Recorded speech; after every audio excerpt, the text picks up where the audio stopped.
Welcome to IBTV. Kadapa నగరపాలక సంస్థ commissioner Manoj Kumar రెడ్డిని వెంటనే తొలగించి ఐఏఎస్ అధికారిని నియమించాలని సిపిఐ జిల్లా కార్యదర్శి గాలిచంద్ర డిమాండ్ చేశారు. ఆదివారం స్థానిక సిపిఐ కార్యాలయంలో జరిగిన విలేకరుల సమావేశంలో ఆయన మాట్లాడారు.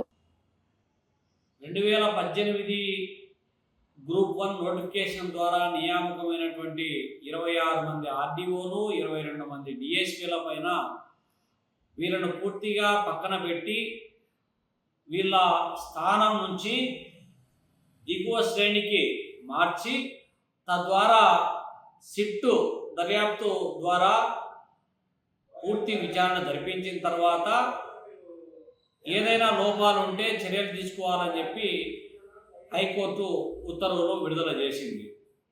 అందులో ఆర్డీఓలలో 26 మందిలో కడప నగరపాలక సంస్థ కమిషనర్గా ఉన్నటువంటి మనోజ్ కుమార్ రెడ్డి కూడా 7వ ఆర్డీఓగా ఉన్నాడు. ఈయనను తక్షణం తప్పించి ఈయన స్థానంలో ఇది వరకు ఏదైతే ఐఏఎస్ అధికారి నగరపాలక సంస్థకు కమిషనర్గా ఎట్లయితే ఉన్నాడో అదే స్థాయిలో ఐఏఎస్ అధికారిని నియమించాలని చెప్పి భారత కమ్యూనిస్ట్ పార్టీ డిమాండ్ చేస్తూ ఉంది.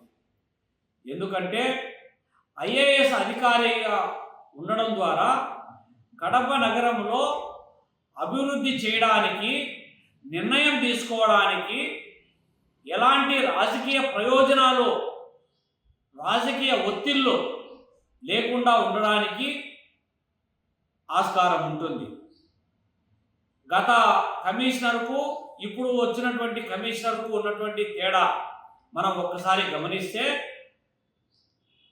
కడప నగరపాలక సంస్థ కమిషనర్గా ఉంటున్నటువంటి మనోజ్ కుమార్ రెడ్డి ఇది వరకు ఉన్నటువంటి ఆర్డీఓగా ఉన్నటువంటి కాలంలోనే రాష్ట్ర వ్యాప్తంగా ప్రభుత్వం సమావేశానికి ముందు కడప నగరంలో ఉన్నటువంటి విలువైనటువంటి నేక్నాంకాన్ కళాక్షేత్రం కావచ్చు, వైఎస్ఆర్ ఆడిటోరియం కావచ్చు, డాక్టర్ బిఆర్ అంబేద్కర్ భవన్ కావచ్చు, పాత మున్సిపల్ కార్యాలయ స్థలం కావచ్చు, వీటికి సంబంధించి పీపీపీ మోడల్లో ప్రైవేటు వ్యక్తులకు కట్టబెట్టి తద్వారా అమ్మకం చేయాలనేటువంటి ఆలోచనను పాలక వర్గం ముందు ఉంచితే, పాలక వర్గానికి సంబంధించినటువంటి నగర మేయరు సురేష్ గారు ఆయనేమో మాకు సంబంధం లేదు, ఇది కమిషనర్ ద్వారానే అజెండాలోకి వచ్చిందని చెప్పి ఆయన చెప్పినాడు.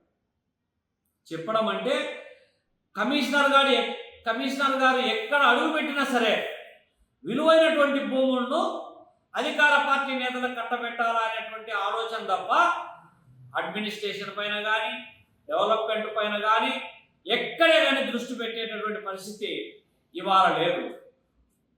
రిక్రూట్మెంట్ నుంచి ఇప్పటి వరకు 2018 నుంచి 2026 వరకు ఏ సర్వీసులో ఉన్నా మనోజ్ కుమార్ రెడ్డి యొక్క సర్వీస్ అంతా కూడా అవినీతి ఆరోపణలు, అక్రమాలకు అద్దం పట్టే విధంగా వ్యవహరిస్తున్నటువంటి నేపథ్యంలో అతన్ని తక్షణం విధుల నుంచి తొలగించి రేపొద్దున ఇలాంటి అధికారులు రాకుండా ఐఏఎస్ అధికారి అయితే ఈ కడప నగరంలో అభివృద్ధి చేయడానికి ఆస్కారం ఉంటుందనేటువంటి అభిప్రాయానికి భారత కమ్యూనిస్ట్ పార్టీ వచ్చింది.